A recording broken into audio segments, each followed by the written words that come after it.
सासु ससुर सन मोरे होते, विनय कर विपरिपाय।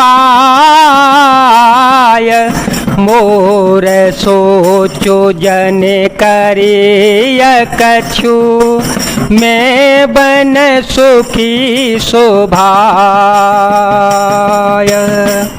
अतः सास और ससुर के पांव पड़कर मेरी ओर से विनती कीजिएगा कि वे मेरा कुछ भी सोच न करें, मैं वन में स्वभाव से ही सुखी हूँ। प्राणनाथ प्रिय देवर साथा, वीर धुरी न धरे धनु भाथा। नहीं मग श्रम भ्रम दुख मन मोरे, मोह लगे सोचो करे अजन भोरे। सुन सो मंत्रो सिय शीतल बानी, भयो बिकल जनो पन मन हानि। नयन सूझ नहीं सुनाए न काना, नयन सूझ नहीं सुनाए न काना। कह न सकई कछुअते कुलाना, कह न सकई कछुअते कुलाना। वीरों में अग्रगण्य तथा धनुष और बाणों से भरे तरकस धारण किए मेरे प्राणनाथ और मेरे देवर साथ हैं। इससे मुझे न रास्ते की थकावट है और न भ्रम है और न मेरे मन में कोई दुख ही है। आप मेरे लिए भूलकर भी सोच न करें। सुमंत्र सीता जी की शीतल वाणी सुनकर ऐसे व्याकुल हो गए जैसे सांप मणि के खो जाने पर नेत्रों से कुछ सूझता नहीं, कानों से सुनाई नहीं देता। वे बहुत व्याकुल हो गए, कुछ कह नहीं सकते थे। राम प्रबोधु की न बहु भांति, तदपि होते नहीं शीतल छाते। जतन अनेक साथ हित कीने, उचित उतर रघुनंदन दीने। मिट जाए नहीं राम रजाई, कठिन करम गति कछु न बसाई। राम लखन सिय पद सिरुनाई, राम लखन सिय पद सिरुनाई। फिरे बने कजिमि मोर गवाई, फिरे बने कजिमि मोर गवाई। प्रभु श्री रामचंद्र जी ने उनका बहुत प्रकार से समाधान किया तो भी उनकी छाती ठंडी न हुई। साथ चलने के लिए मंत्री ने अनेकों यत्न किए, युक्तियां पेश की, पर रघुनंदन श्री राम जी उन सब युक्तियों का यथोचित उत्तर देते गए। श्री राम जी की आज्ञा मैटी नहीं जा सकती, कर्म की गति कठिन है, उस पर कुछ भी बस नहीं चलता।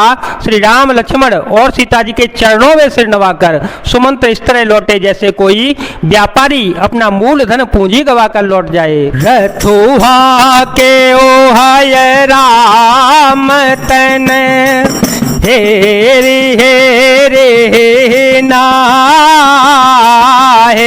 देखे निषाद बेसाद बस, धुन ही शीस पछताहे।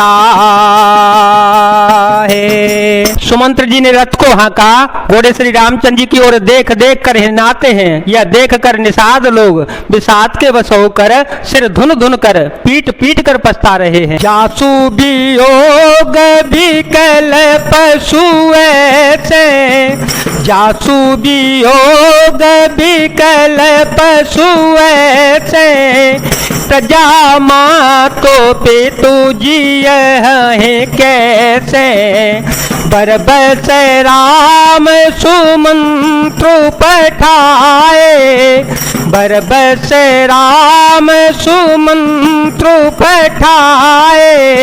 सुरसरी तीर या पुतव आए, मांगी नावन के वटुआना, कहीं तुम्हार मरम में जाना। चरण कमल रज कहूँ सब कही, मानुष करनी मोरे कछुआई। जिनके वियोग में पशु इस प्रकार व्याकुल है, उनके वियोग में प्रजा, माता और पिता कैसे जीते रहेंगे। श्री रामचंद्र जी ने जबरदस्ती सुमंत्र को घर लौटाया। तब आप गंगा जी के तीर पर आए। श्री राम ने केवट से नाम मांगी, पर वह लाता नहीं है। वह कहने लगा, मैंने तुम्हारा मर्म भेद जान लिया। तुम्हारे चरणों की धूल के लिए सब लोग कहते हैं कि वह मनुष्य बना देने वाली कोई जड़ी है। छुअत शिला भई नारी सुहाई, छुअत शिला भई नारी सुहाई। पाहन तेन काठ कठिनाई, तरनियो मुनि घरनी होई जाई। तरनियो मुनि घरनी होई जाई। बाट पर मोरे नाव उड़ाई। एहि प्रतिपालओ सब परिवारो, नहीं जानो कछु और कवारो।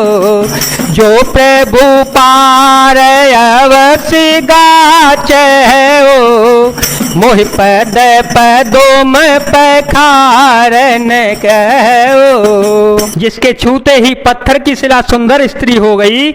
मेरी नाव तो काठ की है, काठ पत्थर से कठोर तो होता नहीं है। मेरी नाव भी मुनि की स्त्री हो जाएगी और इस प्रकार मेरी नाव उड़ जाएगी। मैं लुट जाऊंगा अथवा रास्ता रुक जाएगा, जिससे आप पार न हो सकेंगे और मेरी रोजी मारी जाएगी। मेरी कमाने खाने की राह भी मारी जाएगी। मैं तो इसी नाव से सारे परिवार का पालन पोषण करता हूँ।